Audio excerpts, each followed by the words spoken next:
कबीर के इसी तरह से दिन बीत रहे थे। उसकी हालत सुधरने का नाम ही नहीं ले रही थी। अब तो शराब के साथ साथ चरस की तलाश में रहने लगा था। वेशभूषा फकीरों के जैसा होता जा रहा था। उसका खुद से और घर से ताल्लुक खत्म सा हो गया था। दाढ़ी और सर के बाल बड़े बड़े हो गए थे। उसने अपनी हालत ऐसे बना रखी थी कि वो खुद आईने के सामने खड़ा होता तो शायद वो खुद को भी पहचानने से इनकार कर देता। नौकरी छूट जाने से उसकी आर्थिक स्थिति भी बिगड़ गई थी। एक दिन शाम को खूब सारी पी लेने के बाद जब उसे होश आया कि अब तो घर चलना चाहिए, तब घर जाने के लिए जो बाहर निकला तो देखा कि वहां जहां उसने अपनी कार खड़ी की थी वहां तो है ही नहीं। इधर उधर काफी देखा, गार्ड से पूछा, लेकिन कार का कुछ पता नहीं चला। अब उसका नशा गायब हो चुका था। उसे कुछ नहीं सूझ रहा था। उसने अपना मोबाइल निकाला और आशा को फोन कर दिया। आशा जल्दी से वहां पहुंची तो कबीर ने उसे सारा हाल सुनाया, लेकिन अब वो क्या कर सकती थी। उसने पुलिस कंप्लेन करने को कहा।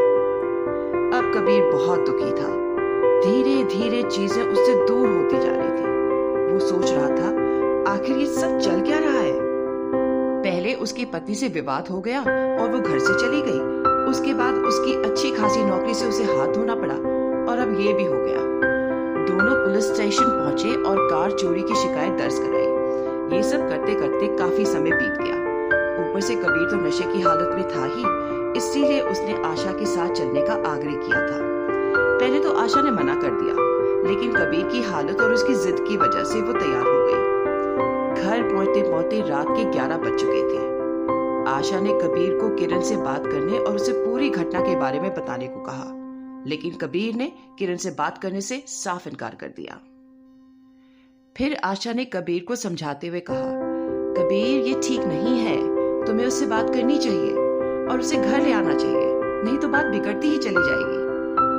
कबीर ने गुस्से में लाल होकर कहा, तुम उसकी वकील मत बनो। क्या उसे मुझसे बात नहीं करनी चाहिए थी? एक बार हाल भी नहीं पूछा है उसने। वो मस्त है, अपने आप में ठीक है, मुझे नहीं करनी उससे बात। आशा ने कहा, मैंने कॉल किया था लेकिन उसने बात नहीं की, उसके पापा ने बात की थी। कबीर, तुमने कब की? आशा, उसी दिन जब तुमसे नंबर ले गई थी।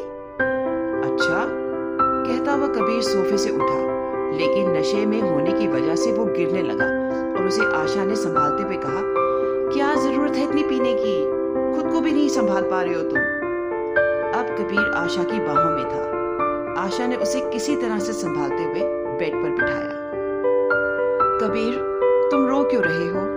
आशा ने कबीर के आंसू पोंछते हुए कहा। कबीर रोते हुए बोला, आशा, तुम्हारे बिना अब मेरा कोई नहीं है। आज तुम ना होती तो मैं टूट गया था। आशा ने उसे गले से लगाते हुए कहा, परेशान ना हो, सब है तुम्हारे, बस कुछ दिन की बात है, सब ठीक हो जाएगा। और तुम अब थोड़ा सा अपने आप पे ध्यान दो, देखो कैसा हुलिया बना रखा है। अब तुम पहले जैसे कबीर नहीं दिख रहे हो, कबीर से फकीर बन गए हो। अब कबीर आशा की कंधे पर सर रख के सिर्फ उससे सुन रहा था। आज कम से कम महीने के बाद कबीर सुकून महसूस कर रहा था और आशा भी उसे किसी बच्चे की तरह संभाल रही थी। वे उसके सर के बालों में उंगलियां पिरो रही थी और उसके साथ साथ खुद पे ध्यान देने और कहीं दूसरी जगह नौकरी देखने को प्रेरित कर रही थी। आशा, कबीर, पता है लास्ट टाइम किस सिर ने मेरे कंधे की शरण कब ली थी?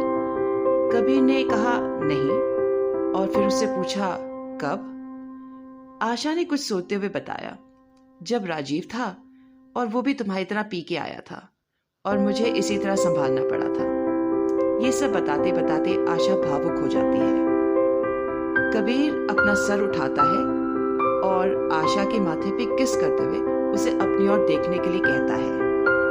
आशा चौंकते हुए उसकी तरफ देखती है, क्योंकि उसे ये उम्मीद नहीं थी कि कबीर उसे किस करेगा। कबीर, क्या हुआ, ऐसे क्यों देख रही हो? वो आशा के आंसू पोंछते हुए बोला। आशा, कुछ नहीं हुआ, और वो खिसक के थोड़ा दूर हो गई। कबीर, अरे तो दूर क्यों हो रही हो, पास आओ। आशा, नहीं कबीर, दूर ही रहने दो। कबीर, क्यों, ऐसे क्यों बोल रही हो? आशा, भूल गई जब मेरी शादी होने वाली थी तो तुमने क्या वादा किया था? कबीर, अरे यार, कहते हुए शांत हो जाता है। आशा आंखों से आंसू पोंछते हुए बेड से उठ जाती है।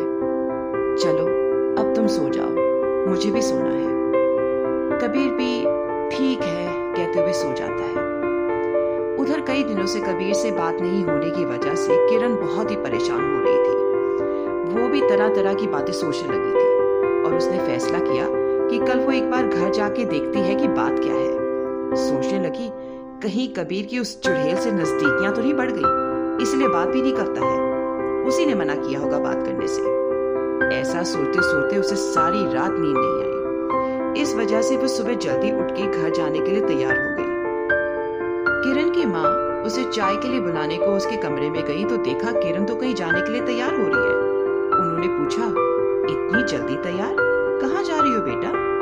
किरण, कहीं नहीं माँ, बस ऐसे ही मन नहीं लग रहा था, सोचा कहीं घूम के आती हूँ। मैं अपनी सहेली के घर जा रही हूँ। माँ, लेकिन इतनी जल्दी? किरण, माँ फिर वो कहीं चली जाएगी, इसलिए जल्दी मिलेगी। किरण ने झूठ बोल दिया और घर से निकल गई। अपने और कबीर के घर पहुंचकर उसने दरवाजे की घंटी बजाई। आशा, कबीर, इतनी सुबह सुबह कौन आया होगा? कबीर नहीं जागा तो आशा ने खुद जाके दरवाजा खोला। किरण ने जैसे ही आशा को देखा तो उसके पैरों तले जमीन खिसक गई। मेरा शक सही निकला, कहती हुई वे अंदर घुस गई। किरण गुस्से से तमतमाती हुई अंदर प्रवेश कर गई और सीधा बेडरूम में पहुंची जहां कबीर अर्धनग्न बेसुध सो रहा था और चीखते हुए बोली, तो ये सब चल रहा है मेरे पीछे? तेज आवाज सुनकर कबीर की आंख खुल गई और वो पूछने लगा, क्या हुआ आशा, क्यों चीख रही हो सुबह सुबह? किरण, तो अब आलम यह है कि मेरा नाम भी भूल चुके हो, चीखते हुए बोली। अब कबीर उठ चुका था और समझ चुका था कि ये आशा नहीं किरण आ चुकी है। अब तो मामला गड़बड़ हो चुका है, ये गलत ही समझेगी।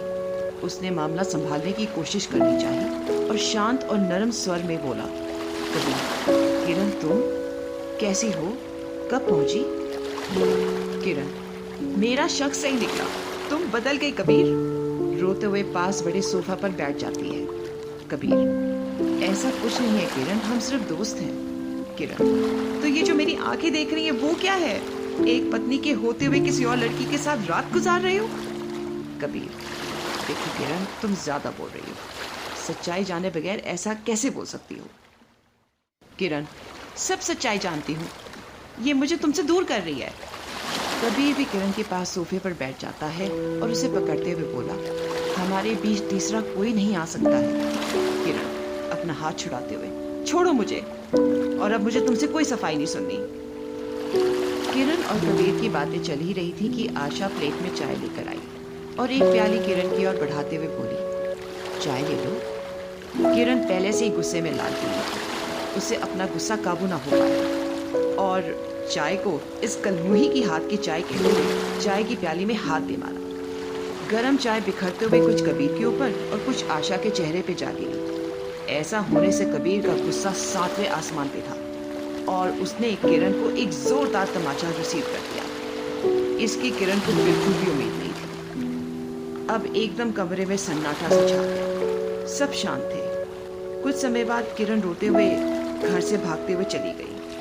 आशा ने उसे रोकने की कोशिश की मगर बात न बनी। गलतफहमी कम होने का नाम ही नहीं ले रही थी। किरण शायद अपने माँ बाप के घर चली गई थी या फिर कहाँ, कबीर को कुछ नहीं पता था। कहानी अभी जारी रहेगी।